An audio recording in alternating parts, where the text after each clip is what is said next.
Hello, everyone. I'm Eric Bevavino, host of the Mobius Connect podcast, focused on connecting military veterans to the maintenance and reliability community. Our aim here is to bridge the understanding gap between the military and civilian worlds, thereby improving the veteran transition experience and ultimately providing hope and a helping hand to any of our brothers and sisters out there struggling to find their way. We'll do this by interviewing veterans who have successfully made it through. For this session, we've chosen to interview one such Air Force and Army veteran, dual service veteran, maybe the first dual service veteran that we've had on so far, Tammy Laird, whose fascinating and patriotic story is a must listen for anyone interested in joining us on this mission. Hey, Tammy, thanks for joining us. Thanks for having me, Eric. Yeah, it's our pleasure. Where are you calling in from today? I am calling in from Granger, Texas. The great state of Texas. I'm guessing it's probably mild weather down there, just like it is here in Kentucky today. Very mild today. No snow? No snow. It's actually heading up into the 70s, possibly 80s. Nice. Get out the sunscreen. So Tammy and I were connected through Dan Jarvis and Healing the Hero and have worked together helping veterans for at least a year now.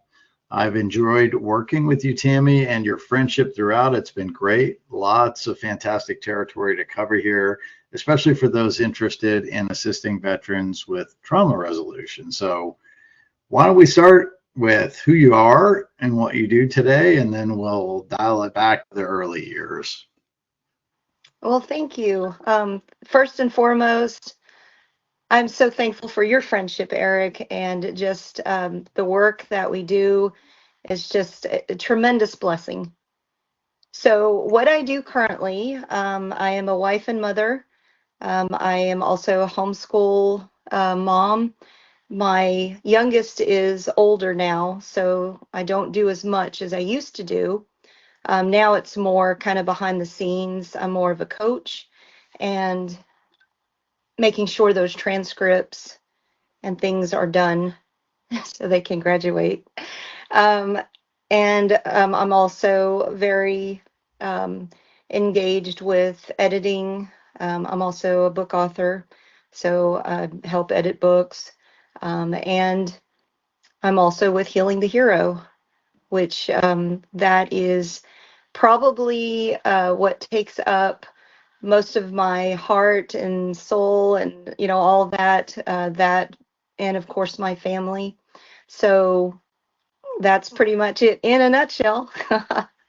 You're busy, busy, busy. I can't imagine how complicated it must be. And I'm sure you've got it figured out, but to be a homeschool teacher in today's world, and I can see a lot of what I would consider perhaps obvious benefits of homeschooling as actually our kids are in public school, and it's interesting some days, and I can't imagine doing that even in a semi-retired mode that I'm in today. Just coaching the archery team at the high school has been a big challenge for me to add it to the list. So kudos to you for taking such a deep and sincere interest in the growth and development of your kids, all while juggling all these other things. I know you're really, really busy with Healing the Hero and routing our veterans who are suffering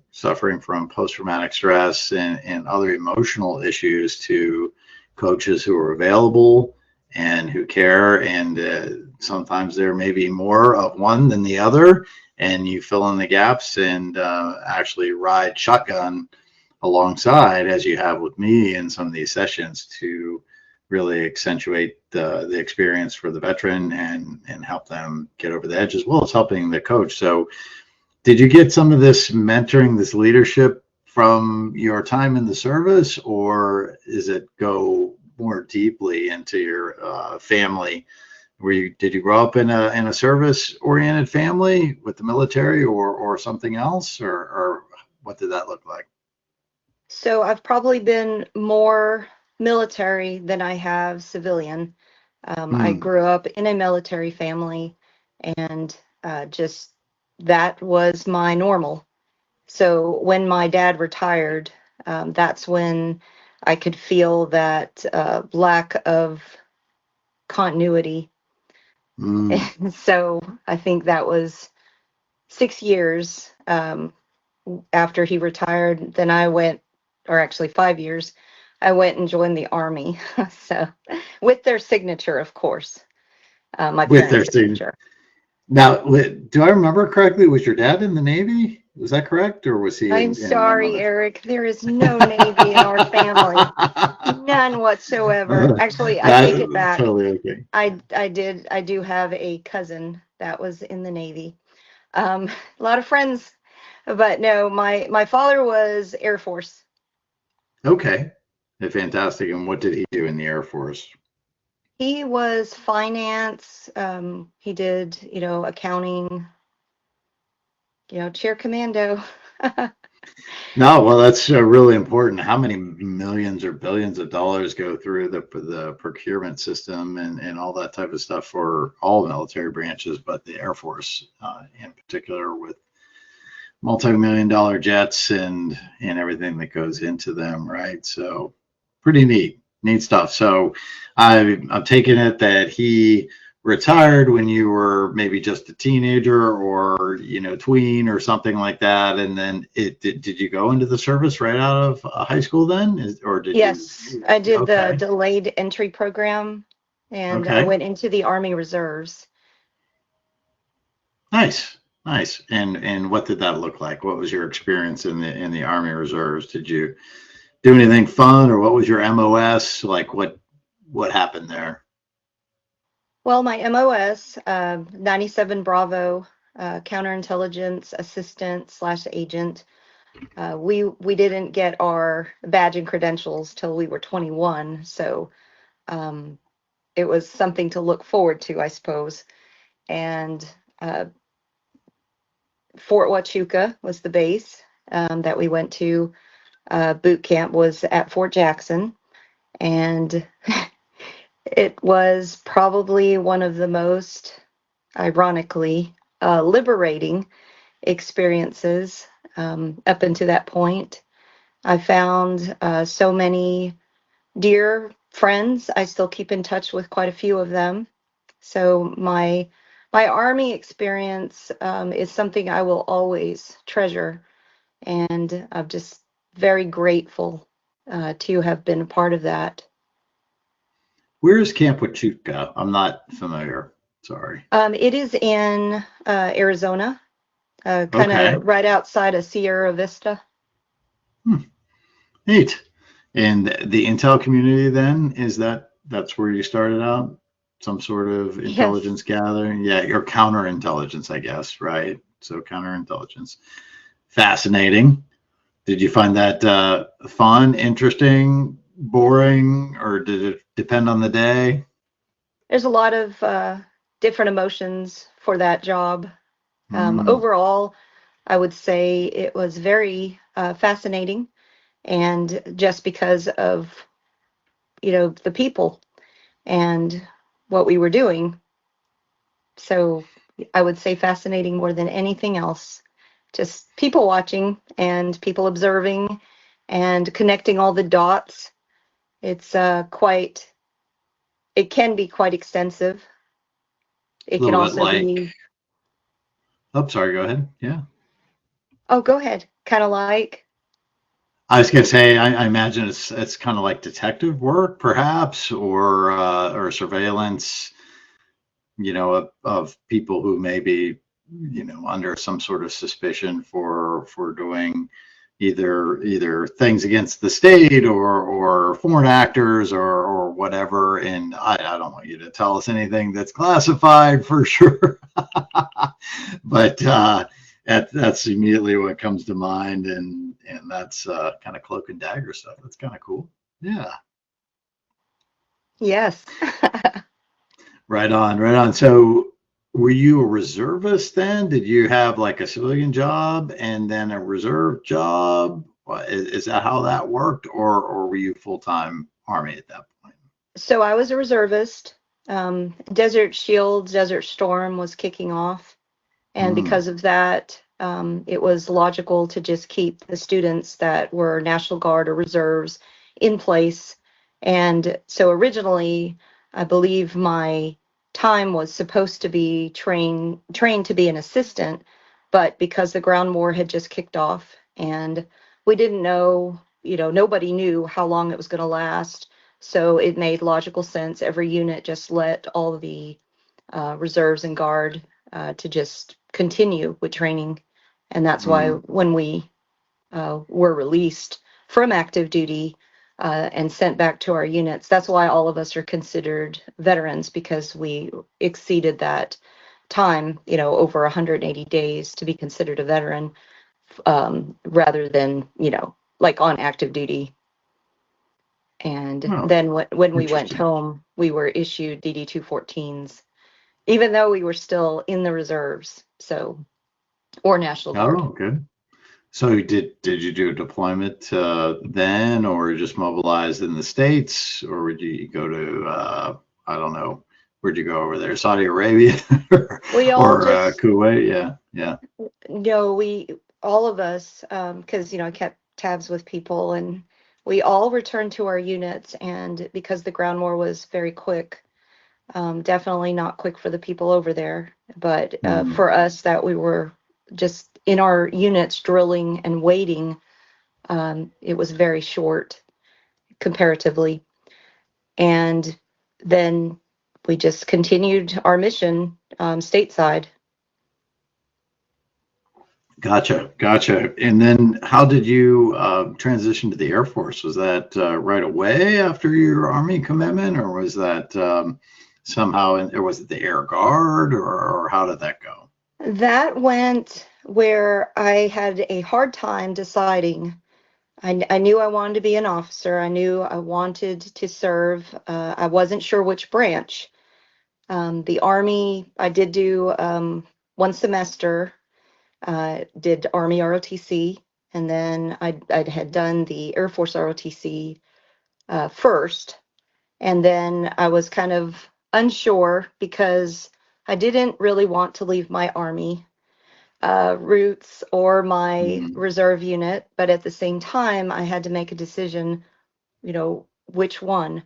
And just after that semester, I figured I think I'm going to go Air Force, which was very happy news for my dad because he, being Air Force, he was always like, I don't even understand why you went into the Army and, we're Air Force. And I go, I don't know.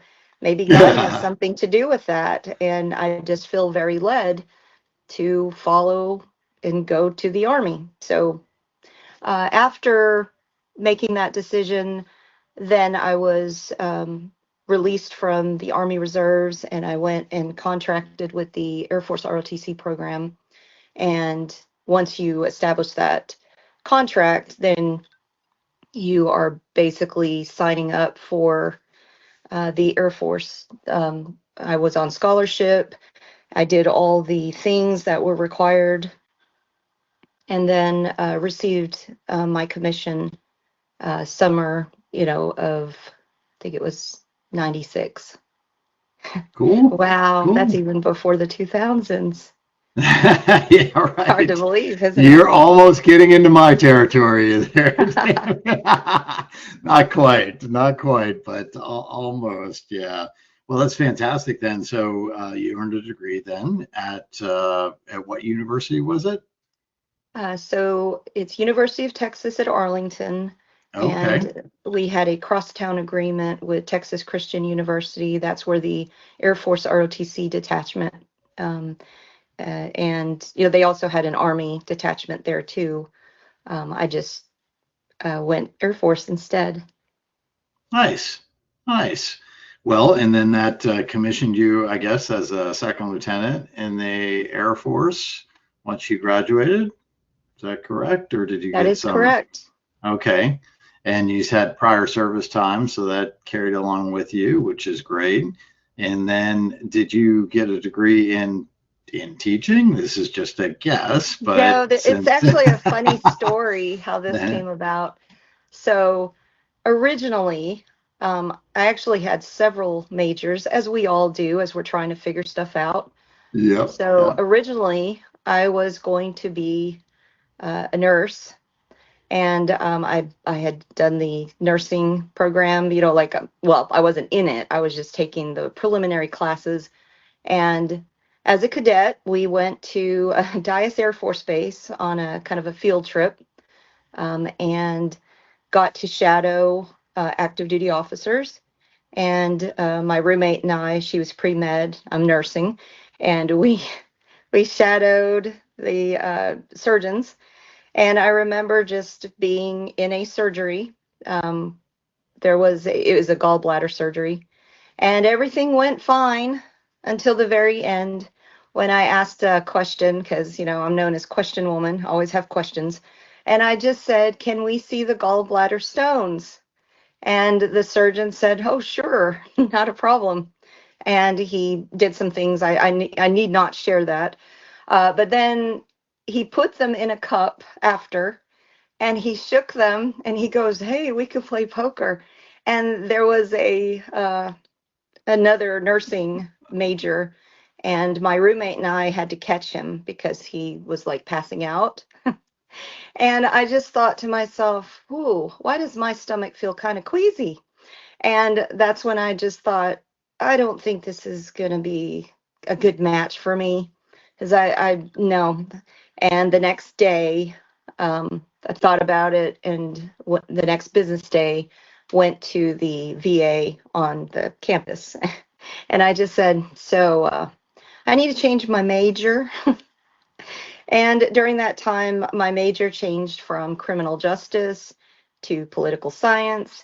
And then finally, after this, nursing time, I just said, "Okay, kind of running out of time here. Can you look at my transcript and just tell me what is the one degree I can get with, just to finish quickly?" And they go, "Well, you got a lot of English here. Want to be an English major?" Sure. And that is why I became an English major. And that's Oh, what my degree is interesting. in. Yeah, you kind of bounced around a little bit with different interests, which is not uncommon for sure. And then, well, that makes sense that you're editing books and writing and all that type of stuff. Well, maybe again you were drawn towards it in a happy accident type of way. But yeah, very very interesting, very interesting. So okay, so you got a commission, and did you owe for your scholarship? I guess similar to mine, is it safe to assume that you owed 4 years of active duty to the Air Force, and then maybe a couple years of reserve duty, or how did that go, or how did that look? Something like that. Yeah. And when our first son was born, and we were on active duty, I kept I kept asking God, "What do you want us to do?" I mean, do you want me to get out, go in reserves? What do you want? And I kept hearing, "You're just to stay put." And then stop loss happened because 9/11 happened 2 weeks after our son was born. And Mm, I'm like, "Oh, now I understand, God. This is why you wanted me to stay in place." And so it would be, like a lot of career fields. Um, I think the only career field that was released was band. Like if you played an instrument for the Air Force Band, you could you could retire or separate if you wanted at that time. And then I just remember working with people that had already put in retirement paperwork, and they were like, "What is the stop loss?" And so we worked through that, and just stayed on active duty, and for like another year. And then all of a sudden, I felt God was saying, "Okay, it's time. Put in your separation paperwork." There were a lot of things that led up to it. mm-hmm. And um, yeah, a lot of things. And finally, I put in my separation paperwork and just um, came home.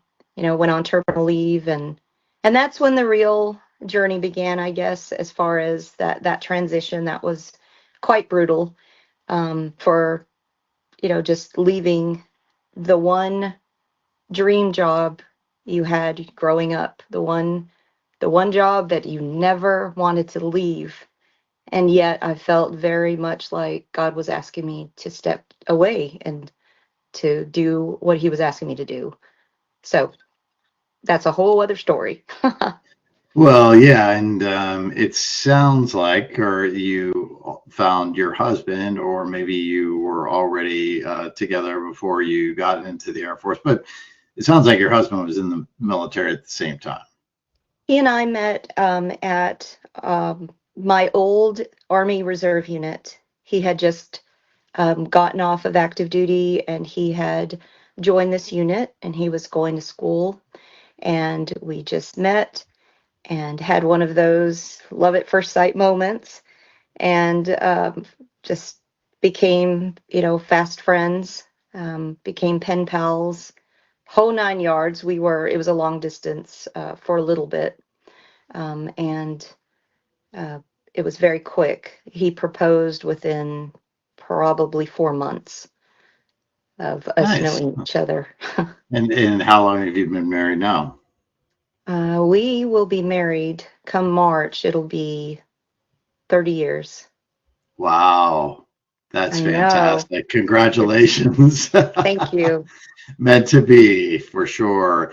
And yeah, I mean, hey, let's face it, when it's wartime and you have two spouses, each spouse is in the military and you have kids, right? I mean, something's got to give, right? Something's got to give. And I don't know how common your story is, but yeah. So I'm guessing that that led you in your faith and your kids and your whole situation led you to making the transition, which was not easy. It sounds like.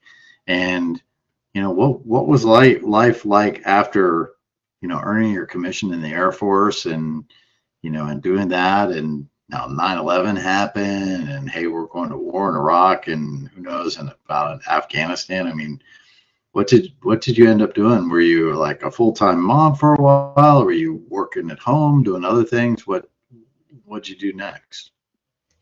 So I I was a full-time mom, and when able, I would go.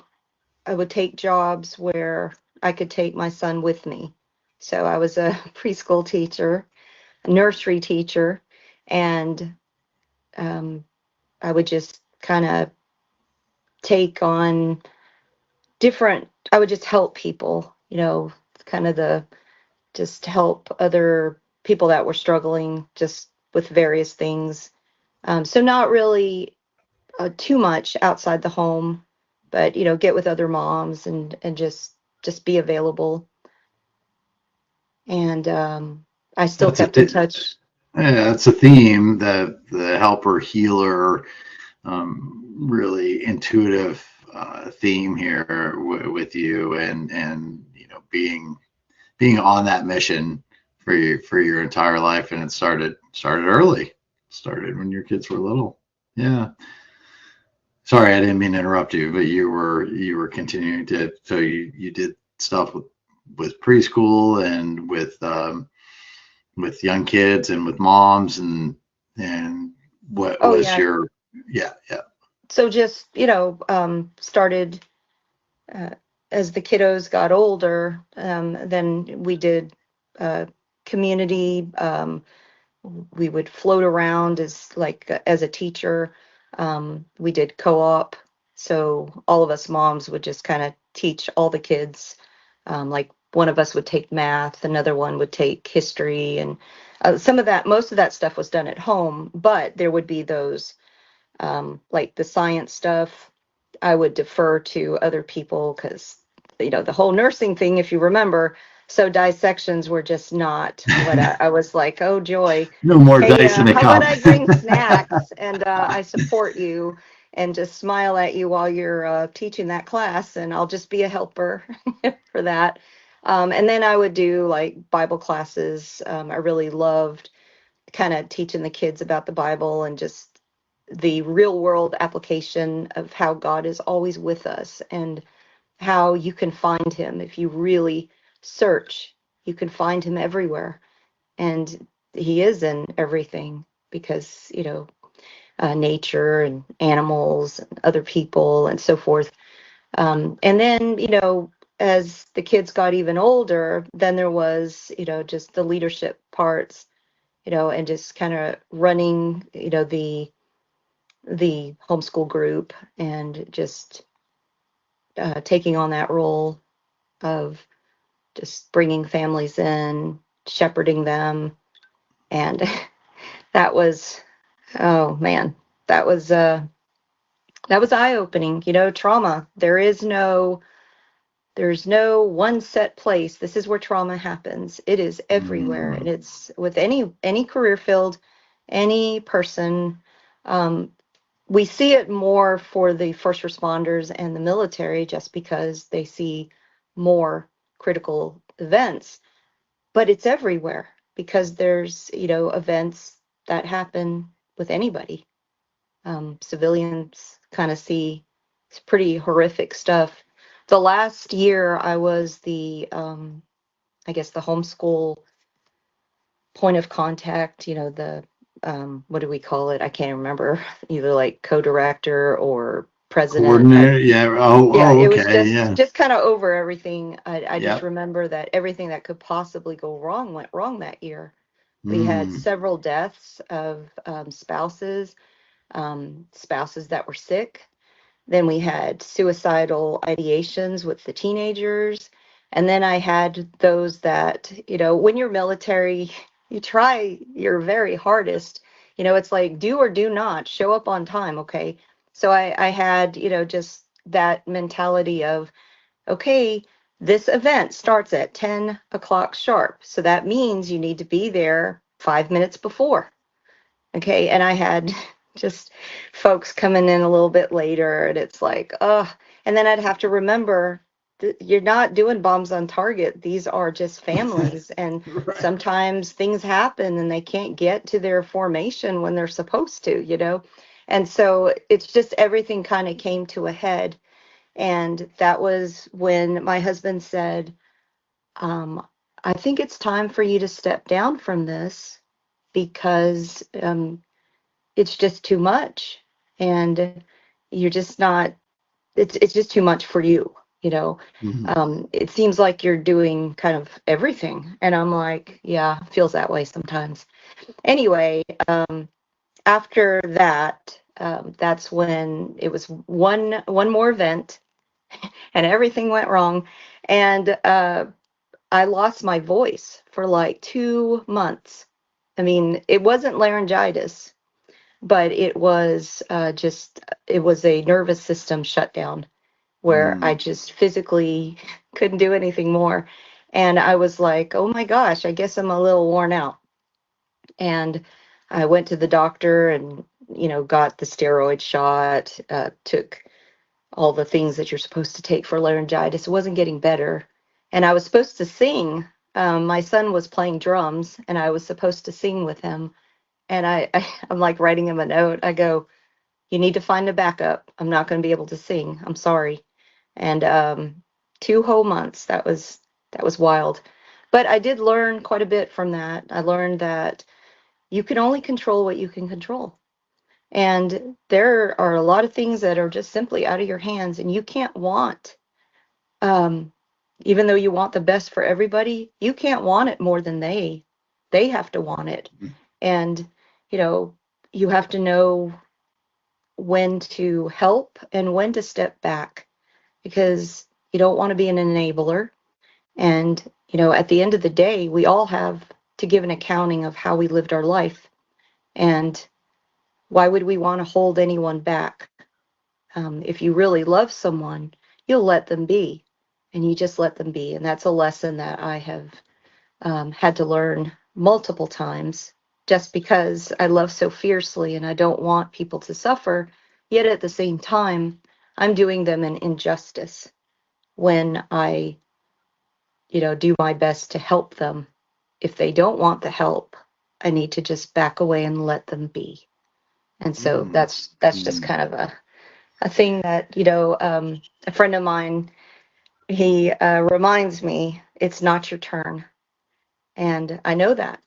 And sometimes I just need the reminder, you know, sometimes when we're fixers, you just want to fix, but it's not our place Well, to fix. yeah, yeah. So knowing you a little bit better than just, meeting here on the podcast, you're very, very empathetic, and, that type of stress and emotional burden can easily land on shoulders of people who are so empathetic, with the combination of your military training and your desire to lead and your desire to take care of your troops and take care of people, and to be the mentor and be the officer, the senior NCO, the leader, the military leader persona that you kind of came out of your commissioning with.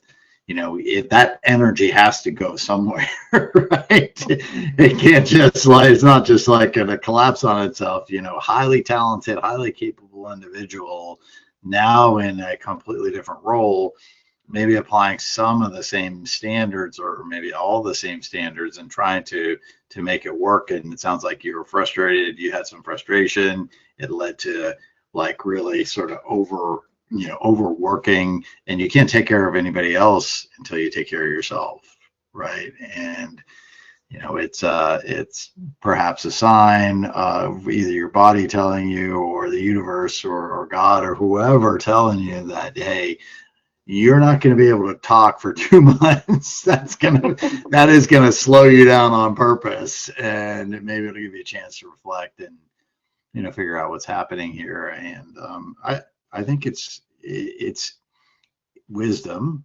right, that you're sharing with the audience, and it's important wisdom, because so many people come out of the military, and it's like, well, I've got this family, and I'm going to start this business, or I'm going to coordinate this group of homeschool folks that, they take on so much because they had a lot in the military too, but it's different, right? Out here, it's the Wild West, and people don't have to follow the rules. There's no, there's there are laws, but it's not like the Uniform Code of Military Justice, or hey, we're gonna like yell at you or whatever, boot camp you if you're not doing what you're supposed to do. And I can't relate as personally to this, because I wasn't in the same situation and don't claim to be, but being in the corporate world and trying to have the same expectations of not only people around you but leadership, um, tends to be a disappointing experience, where we set ourselves up a little bit for disappointment. I wouldn't say failure, but because we all succeed no matter what in life. But it sets up some disappointment, which can lead to depression, which can lead to traumatic events and booze and all kinds of other things if we're not well grounded, right? So anyway, I thought I'd give you a little bit of chance to take a breath there and just reflect on that. So that's a hard transition. That's a hard transition. And so what happened after you lost your voice, and you dusted yourself off and you picked things up with maybe a new perspective? What did you end up going into after that? Um, then God would give me books, just book ideas. He'd put things on my heart, and I wouldn't be able to sleep until I like wrote them down. And there were, a couple of poems that were very prolific, and for subject matter I didn't really know anything about, honestly. Hmm. So I just couldn't. It was on the topic of abortion. Didn't know anything about that really, aside from what God gave me. And I remember just kind of weeping over it, because I'm like, I have to get rid of this. I have to do something with it. And I put these poems out, and I gave it to a friend who happened to be a counselor for a crisis pregnancy center. And she said, wow, I wish I would have had this yesterday. because you can't just give an entire Bible to someone, but you could give them a poem to give them another perspective of, and at the end of the day, um, it's up to that person, you know, it's just knowing kind of what God gave me. And so putting that together in a poem, I was able to get it out. And then there were books that came after where I'm observing just my children, how they're interacting. And I saw a lot of parallels with when you transition from the military.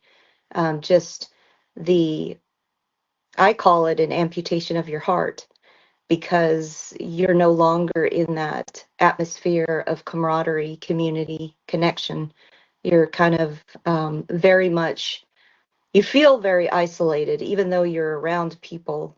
I was around my family and I was around neighbors and things like that, but it's like there were just things that I could not, talk about. There were also those goofy nightmares. I'd have, it took me years to finally admit what they were, but I know that people can be healed when they are given permission to be vulnerable.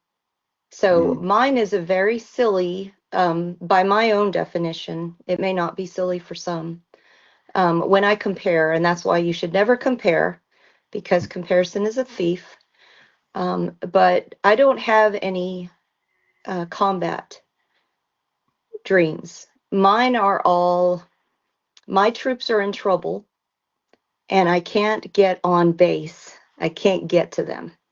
And I need to get on base and I need to get to them. And I would wake up just screaming or crying or just, kind of in a cold sweat. And that was kind of a reoccurring dream for probably 7 years, on and off, not every night. It'd just be on and off periodically. And I just remember my poor husband, he would just kind of wake me up and say, Tammy, they're fine. They're fine. Like he knew what I was dreaming about. And I know it's silly in some respects, because why would a chair commando who never saw combat be concerned with this? And part of it is my guys would come back, the ones that deployed, the EOD guys, the firefighters, because my first squadron was the civil engineer squadron. Mm. Um, and then my second squadron was maintenance. And those guys would come back. And I would do their, I guess, in processing after deployment and make sure that, did you take care of your hazardous duty pay? Did you, this and that? And I just want to look at you. Are you okay? How you been? That kind of thing. And some of them would tell me just things. Mm. And so that's kind of why I guess I Yeah, would think yeah. I would think about them. And uh, I would work the mobility line.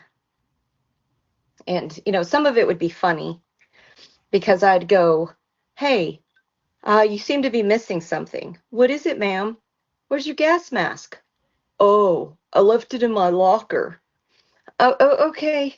Who's your who are you assigned to? And he'd tell me, and I'd be like, okay, listen, I'm gonna go tell your supervisor, but I need you to go back and go get it. It's kind of important, okay? He's like, okay. So I go find his supervisor, and I'm like, hey, did you check to make sure, just things like that. And so as they were going through that mobility line, I just, and we would just get the call and then we would just kind of show up. I remember just 2 in the morning and 3 in the morning, because that's when they were going. And I just remember I had this, the EM super. He was hilarious. He'd go, ma'am, I think you need to get some sleep now. And I go, why? Because I'm laughing funny. And he's like, yeah, Yeah. how many hours have you been up? And I go, I don't know. I can't remember. And I went, oh, I it's not, hey, it's what we got to do. I got to make sure that they're taken care of. And he's like, you need to go home. He's a master sergeant. He goes, Mhm. go home, get some rest, and then come back. We got another shift coming soon. And I go, okay. So I went home, did the things, and then I get another call. They're deploying, so let's go. And then I just remember. So this is why I think it just kind of stuck, and you'd see those unguarded moments where you'd have, the younger kiddos where, I don't know why I say younger. We were the same age, okay? But at the time, same age. But I just remember looking over and I would see kind of, back when you're in your 20s, these are the crusty guys, right? They're ancient. They're like in their 40s, right? Right. Yes. Ancient. Yeah. Anyway, Yeah. to a 20-year-old, but they would be all, they're like, don't worry, ma'am, I'm gonna take care of airman so and so, and I'll watch out for him. And I'm like, okay. And then, you would see the families in the parking lot, and they would just, they're just hugging. It's no big deal. They're just, okay, we'll see you later. But then you'd see the younger ones that this was their first one, so the single guys, they're all excited. This is what we signed up for, and they're all excited, and you see their energy, and that's awesome. And then you'd see some of the families, and some of them, wife is expecting, or they've got little ones, and so these are just little things that, as an observer, you just kind of pick up on, and as a empathetic person, you just think about that. And then, that was one of the, I would modify that checklist as the people went through the mobility line. I'd be like, oh, I remember seeing them in the parking lot. I go, hey, who's taking care of your family while you're gone? Mhm. Oh, Mhm. I didn't think about that. I go, okay, well, you need to name someone, because your wife is, kind of far along here and she can't mow the lawn, and you live on base, and you know how you don't mow your yard, you're gonna get a citation and all this stuff, and you're just gonna cause, it'll cause a lot of stress for your wife, and she's, we need to kind of keep an eye on her. And so then all of a sudden we'd start having, just sergeants would take care of the other people, take care of the family. And then I said, if you can't find anyone, then you'll have to put me down until I can find someone to take over. And then they put me down for quite a few of those.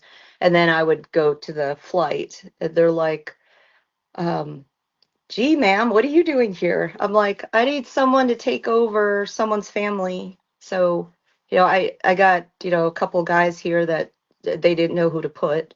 So who's going to volunteer? Don't make me voluntold you, Right. and but Right. they're such awesome people that they go, oh, I'll do it, ma'am. I'm like, well, okay, I'm writing you down. And then it got taken care of. Interesting. So yeah. So you responsible for, it sounds like maintenance and was it maintenance and EOD? Is that what you said? Maintenance and Or civil engineer. maintenance and civil engineering, which two items which you gotta, your folks had to be pretty much there, embedded with the troops and or the front line activities, and you weren't able to go with them. It sounds like they were administratively assigned to whoever was in charge, for deployed and stuff like that. But you got to see firsthand what very few people see, and really appreciate when the family is pulled apart, right? Because of these things, like the wife has got the little kids and is pregnant with the third or whatever, and they're 1,000 miles from where they grew up. They don't have any family, and coordinating the military family support of what goes on doesn't happen automatically on base. I mean, they may have some friends, but really it's the tribe within their unit and their junior officers and non-commissioned officers that try to take care of them. We had a similar situation. Our guardsmen officer at the place that I used to work, and our veterans group took care of his family while he happened to be deployed to the Middle East. It was not during it wasn't Iraq or Afghanistan. This was after that, after the I believe it was actually after the pullout or around the same time, but just a different part of the Middle East. And it's true. It's really true. And you being an empathetic person that you are, it seems like this was your maybe one of your initial really heavy exposures to trauma, like like just family trauma, and then war trauma, and then military trauma. Is that what led you into what you're doing today with Healing the Hero? And like, did that lead you to Dan Jarvis? I mean, how did you get connected into Healing the Hero? Well, I I think it's a combination of many things.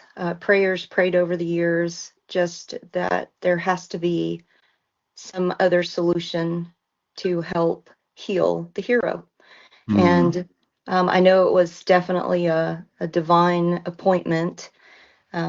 It started on a pod, or not a podcast, a Zoom, a group of, Angels 14, a group of military, um, first responders and civilian allies. We just would meet together for camaraderie, community, and connection. And then that led to one day Dan Jarvis came on, and we connected, and we just, ever since then, the mission has been the same. It is a no fail mission, and it is to heal our brothers and sisters in arms, their families, our first responders and their families, and our Gold Star families, our White Star families.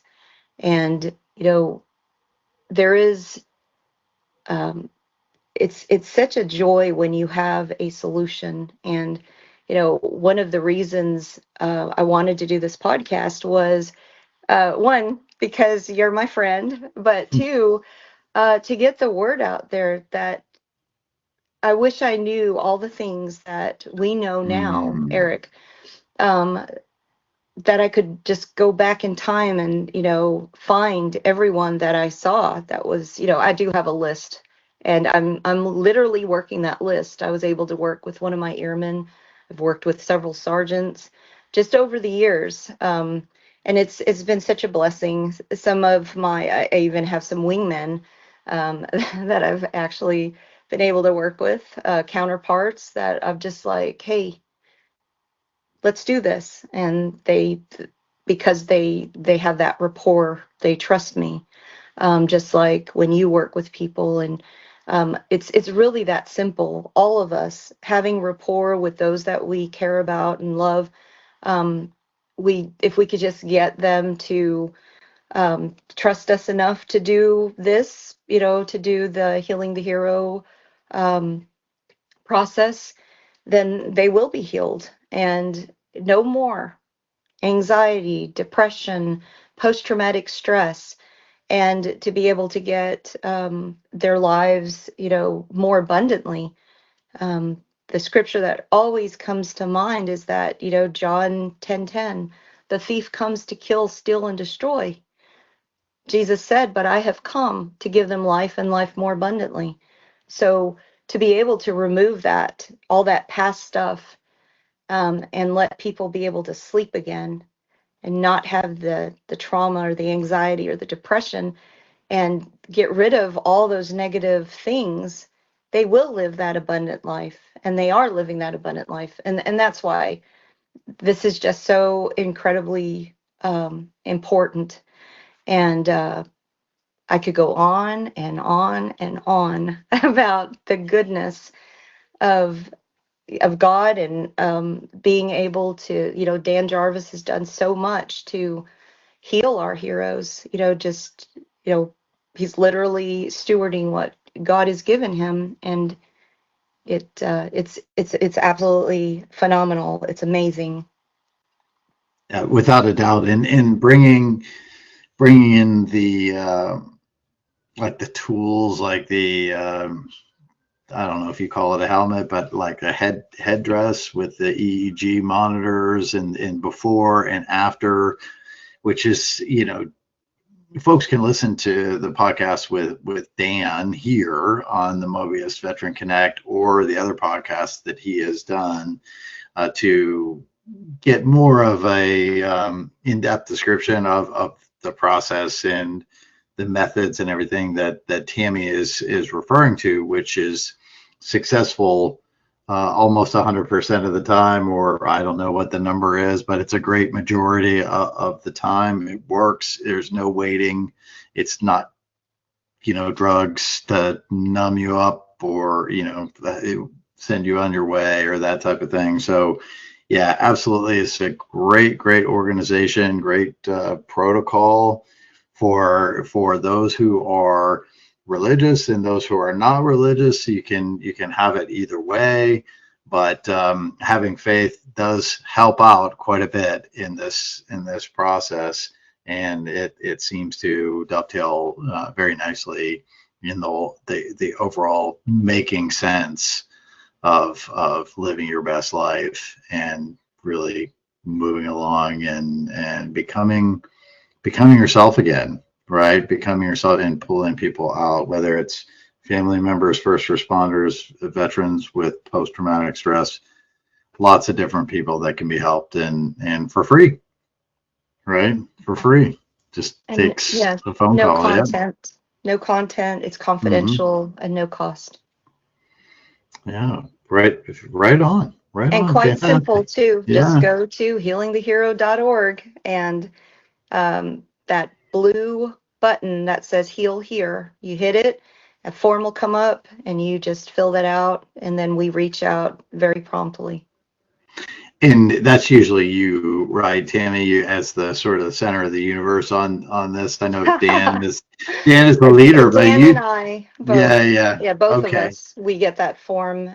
So yeah, both of us are actively reaching back. Fantastic. And would you say that are we overwhelmed with requests for help, or we have some capacity to handle more requests at this time, or what would you say the current It is situation? it is a Yeah. no fail mission. Yeah. So everyone, will find a way and we will get everyone back up on the high ground. If they're willing, of course, we're going to meet them.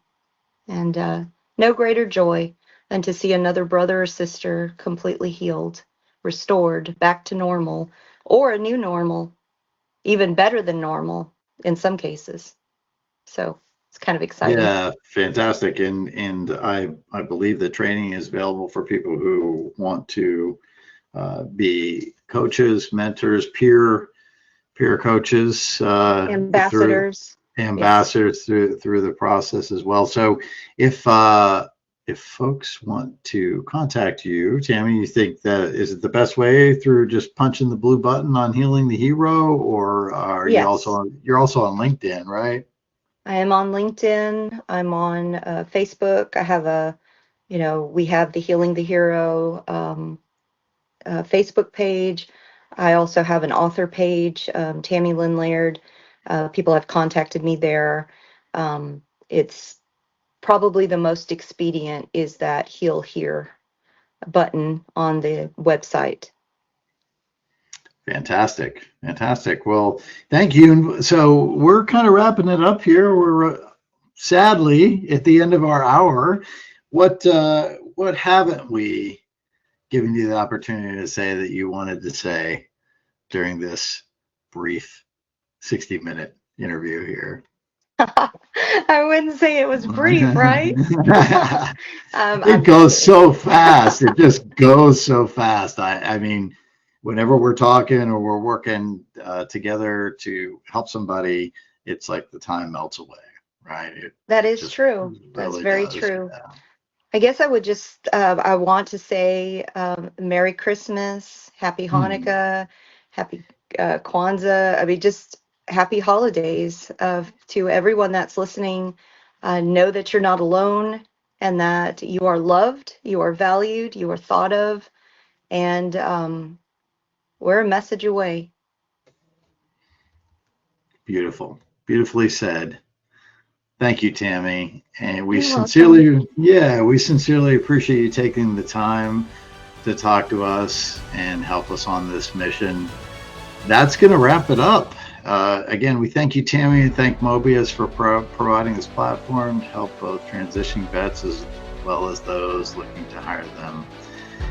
Thank you, thank you, thank you, and happy holidays, everyone. We'll see you in the new year, 2026.